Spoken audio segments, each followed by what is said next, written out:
takes exactly 3 minutes for the tremors to reach northwest of the island when an earthquake occurs off the east coast in Taiwan. I know this because in the past 2 years, I always look at the time when we experience a tremor, and it's exactly 3 minutes after the reported time. Earthquakes are a part of our lives here, as they are in places like Japan and California. I've experienced tremors at very odd times. There have been times when I've been on a Zoom call and I just kept going because it will pass. My husband has lived here longer, so he usually just rolls over and goes to sleep when we have 3 a.m. tremors. But the one on the morning of 3rd April 2024, I was sitting on the bed when the tremors began.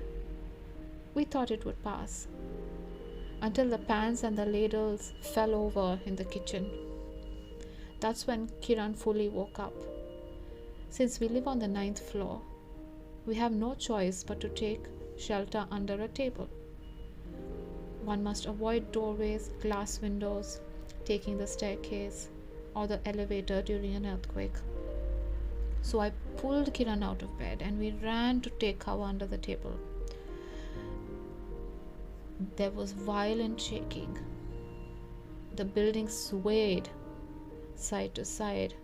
The building shook, the table shook. We just waited for it to pass. The first quake passed, so we stepped out and we hugged each other. Our hearts were beating very fast and I was shaking. Then the second one hit. We crawled back under the table. After the second one, I checked my phone to see how bad it was. It was the biggest one in 25 years. This time, the tremors had reached our city within 2 minutes of the quake in Hualien on the east coast. So I messaged my mother and then my parents-in-law, letting them know that we are safe before they saw the news. I posted on social media, so in case my family can't reach me, they'll know that I got out safe.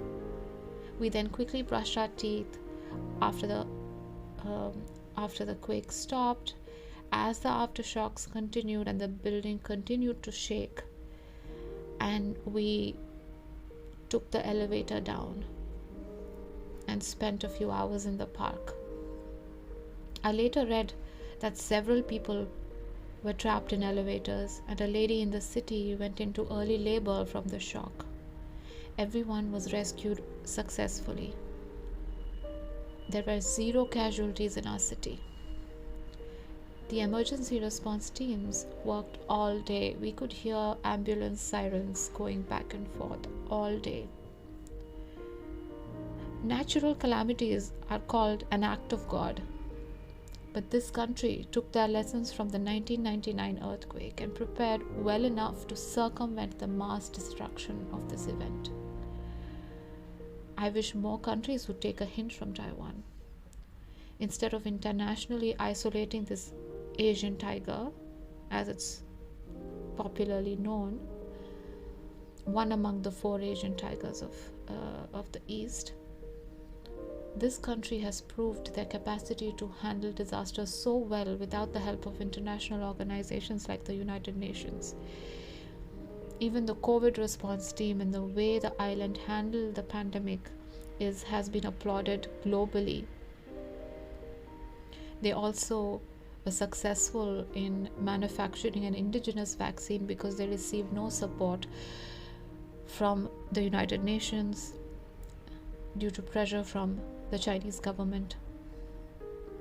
I am very grateful and I'm in awe of the government of Taiwan and their attention to detail and their efforts to save lives.